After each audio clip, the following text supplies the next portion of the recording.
जय श्री राम, जय नीम करोली बाबा। दोस्तों, अनंत कथामृत की गजेंद्र मोक्ष की कहानियां आज मैं सुनाने जा रहा हूं। इलाहाबाद की घटना है। अन्य भक्तों के साथ मुझे भी महाराज जी विंध्यवासिनी मां के दर्शनों को ले गए थे।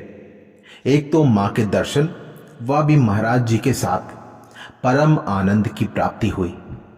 कुछ अरसे बाद मेरे माता पिता भी इलाहाबाद आ गए। उन्हें प्रेरित कर मैं उन्हें भी विंध्यवासिनी दर्शन को ले चली। वहां मेरे पिताजी गंगा जी में तैरने के लिए जल में उतर गए, पर युवावस्था की बात और थी।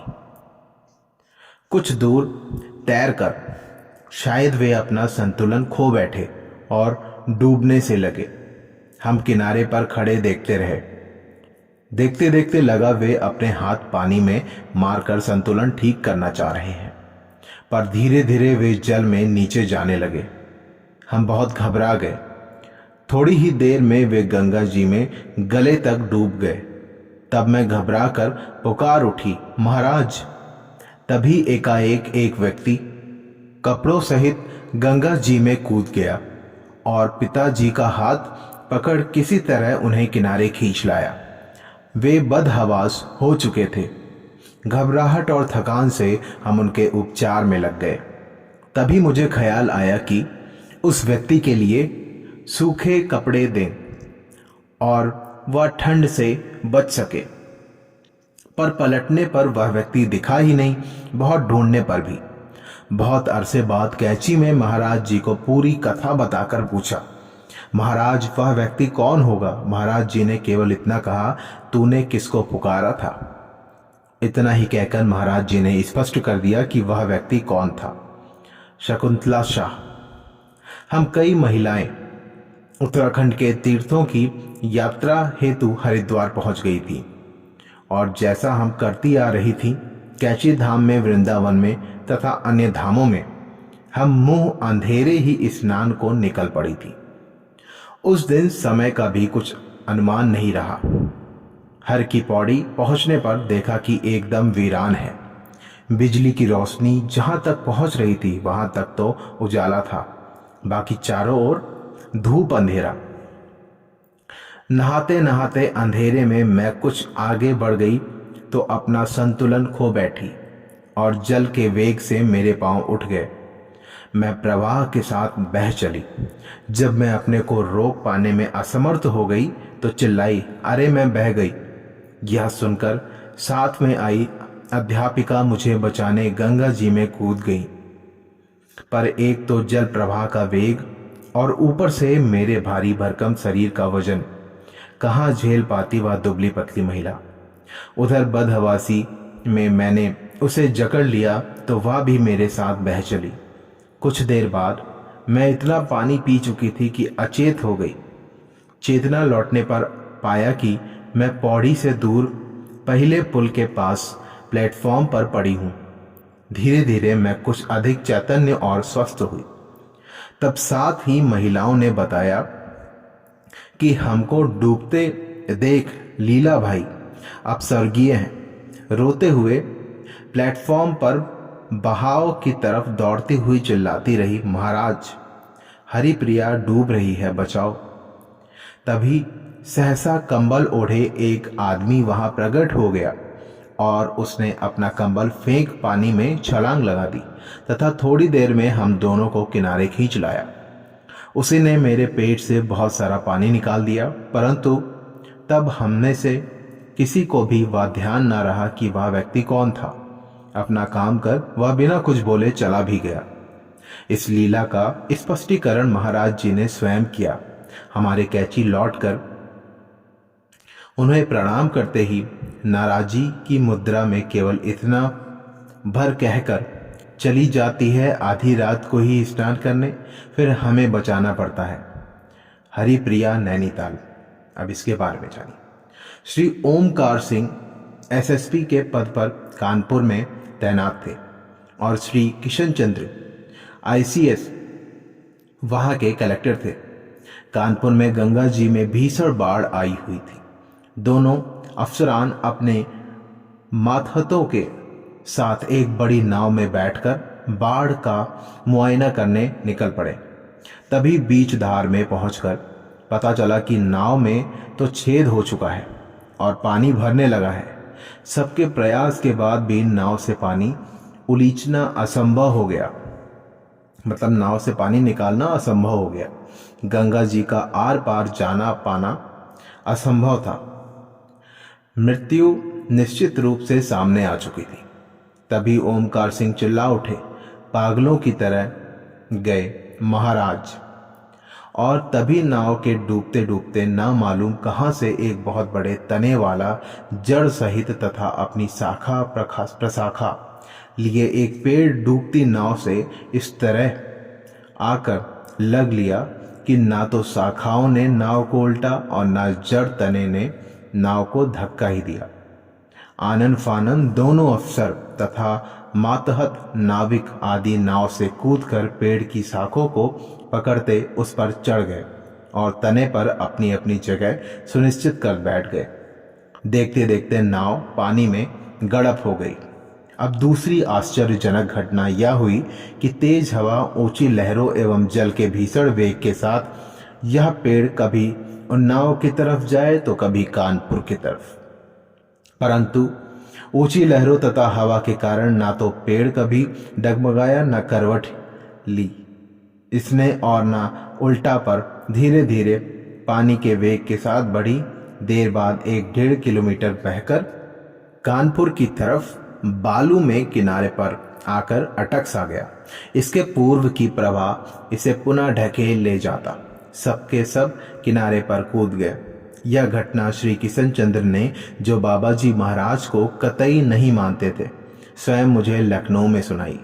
केहर सिंह, इन्हीं ओमकार सिंह जी की महाराज जी ने इनके गए महाराज चिल्लाने पर एक बार और भिन्न परिस्थितियों में रक्षा की।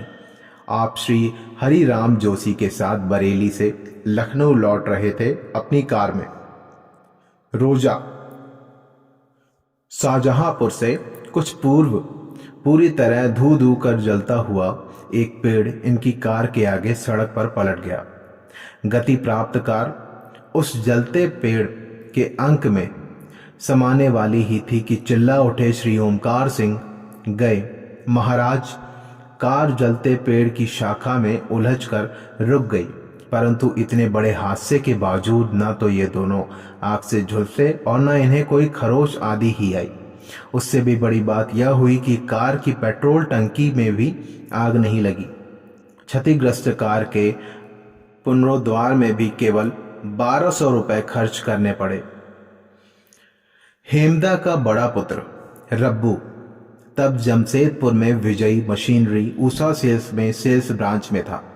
सेल्स के सिलसिले में वह रांची गया था। अपने काम के बाद एक साझे की टैक्सी से वह जमशेदपुर वापस आ रहा था। चाईबासा से काफी पहले टैक्सी का ब्रेक फेल हो गया और उस पहाड़ी ढाल वाली सड़क पर टैक्सी बिना ब्रेक क्लच कंट्रोल के नीचे को दौड़ पड़ी, तेज और तेज। स्थिति समझकर 21-22 वर्ष का रब्बू जोर से चिल्ला उठा, महाराज। उसका इस तरह चिल्लाना था कि एक चौड़े मोड़ पर टैक्सी एकाएक घूमकर चक्कर लगाने लगी, जबकि सरदार ड्राइवर उसे केवल मोड़ पर स्टीयरिंग घुमाकर नीचे जाती सड़क पर लाना चाहता था, नीचे खड्डे में गिरने से बचाने मात्र के लिए। इस तरह 3-4 चक्कर लगाने के बाद टैक्सी स्वयं ऊंचाई की ओर मुंह करके रुक गई। तभी सरदार जी बोल उठे, आज कौन भाग्यवान बैठा है मेरी टैक्सी में कि आई मौत टल गई। महाराज जी की कृपा अनुभूति करता रब्बू दूसरी सवारी लेकर जमशेदपुर पहुंच गया सकुशल, दूसरा जन्म लिए। कैनेडियन महिला सुनंदा मार्कर्स बाबा जी महाराज की बड़ी भक्त है। यूं तो उसका पति देवर सबसुर आदि भी बाबा जी के भक्त हैं, पर सुनंदा का विशेष ही तौर पर महाराज जी से लगाव रहा। परंतु एक भारतीय साधु पर इस कदर समर्पित होने के कारण उसकी माँ, एक अमेरिकन महिला, उससे तो चिढ़ने ही लगी थी। उससे भी अधिक बाबा महाराज से चिढ़ गई कि उसकी लड़की पर कैसा जादू कर दिया है इस भारतीय साधु ने।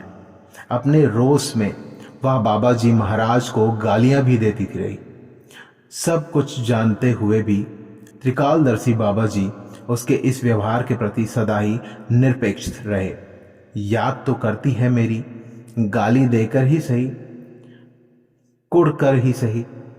इसी दौरान सुनंदा की मां विदेश यात्रा पर निकली। अन्य स्थानों में होते हुए वे डेनमार्क आ पहुंची। इधर उनकी थैली भी सिकुड़ चुकी थी और कुछ अर्थाभाव उन्हें सताने लगा था। साथ में वे बीमार रहने लगी थी और हालात बिगड़ते बिगड़ते एक रात वे अपने होटल के कमरे में अचेतन अवस्था में जाने लगी।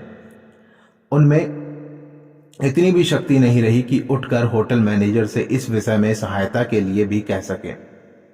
उन्हें परदेश में इस एकांत कमरे में अपनी मृत्यु साफ साफ दिखाई देने लगी। इस असहाय अवस्था में रोते हुए वे प्रलाप करने लगी, ओ सुनंदा के बाबा, कहाँ हो तुम? मेरी सहायता क्यों नहीं करते? आदि आदि। तभी कुछ देर बाद दरवाजे से ही डॉक्टर के वेश में एक हफ्सी आ पहुंचा उनके पास। उसने पहले इन्हें इंजेक्शन दवा आदि सब दी, जिससे इनके बहुत आराम हो गया और ये सो गई। इन्हें या भी होश नहीं रहा तब कि उस डॉक्टर ने पूछा कि तुम्हें किसने भेजा और तुम्हारी फीस कितनी है तथा तुम मेरे बंद कमरे में कैसे घुस आए आदि। बाबा जी ऐसी लीलाएं करते थे, वक्त मन बुद्धि को अपने पास कैद भी तो कर लेते थे। सुबह सूर्योदय के पूर्व वही व्यक्ति पुनः आ गया और इनसे बोला, मेरी कार बाहर खड़ी है, आप चलिए, आपको हवाई अड्डे तक छोड़ दूं। आपका जहाज कुछ देर बाद न्यूयॉर्क को रवाना हो जाएगा। आपका टिकट बन चुका है। और ऐसा कहते उसने मुख्तसर रूप से इनका सामान पैक किया और इन्हें अपनी कार में बैठाकर ले चला। ये फिर भूल गई पूछना कि तुम्हें कैसे मालूम है कि न्यूयॉर्क जाना चाहती हूँ और कि होटल का हिसाब कैसे हुआ, किसने किया। हवाई अड्डे पर इन्हें जहाज में बिठाने के पूर्व इनका टिकट इन्हें देकर वह डॉक्टर कार में बैठा और चला गया। हॉलैंड से न्यूयॉर्क तक के लंबे सफर के हवाई किराए के हिसाब किताब के बारे में बिना कुछ बात किए बाबा जी की इस लीला का वर्णन मुझे सुनंदा ने स्वयं कैची धाम में सुनाया, ऐसा केहर सिंह ने कहा। अगली कहानी है बजरंगगढ़ में भक्तों के बीच बैठे महाराज जी सहसा अपने हाथ फैलाते हुए ऊपर से गिरती किसी चीज को पकड़ने की मुद्रा में बोल उठे, ले बच गया। महाराज जी के इस विचित्र से लगने वाले आचरण पर एकत्रित भक्त समाज हंसने लगा, बिना कुछ समझे। महाराज जी भी हंसने लगे, पर कौन समझ पाया कि कभी भी महाराज जी की ऐसी लीलाओं में निहित तथ्य और सत्य।